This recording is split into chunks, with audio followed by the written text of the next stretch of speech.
Ok, continuant amb el que estava explicant de la pàgina 71, l'exercici 3, que després m'agradaria que el fèreu en la llibreta, teniu unes oracions, que són: Jaume i Roser, aneu al supermercat abans de les 8:30.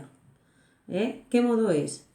Indicatiu, subjuntiu o imperatiu? Doncs bé, és un mode imperatiu, perquè li està ordenant que vagin al supermercat. Després tenim: Carme parlava en veu baixeta.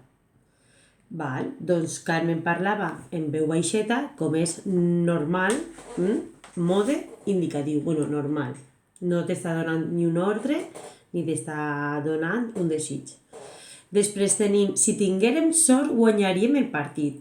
Això és com un desig, no? Perquè tu vols guanyar el partit. Doncs aquest mode és subjuntiu. I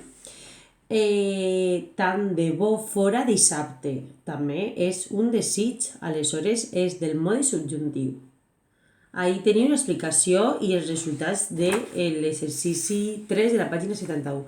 L'exercici 5 de la pàgina 75 és molt senzillet. Teniu una graella que tens la primera conjugació, segona conjugació i la tercera conjugació. Doncs teniu: acordàrem, llegia, passeges, veurem, escrivia, tindràs, tornem, dormirà o fugies. M'has de classificar, segons el seu infinitiu, a quina conjugació pertanyen. Per exemple, escrivia, el seu verb en infinitiu és escribir. Ho has de classificar ahí. D'acord? Espero que ho entengueu i me feu els dos exercicis en la llibreta de valencià. Vinga, adeu.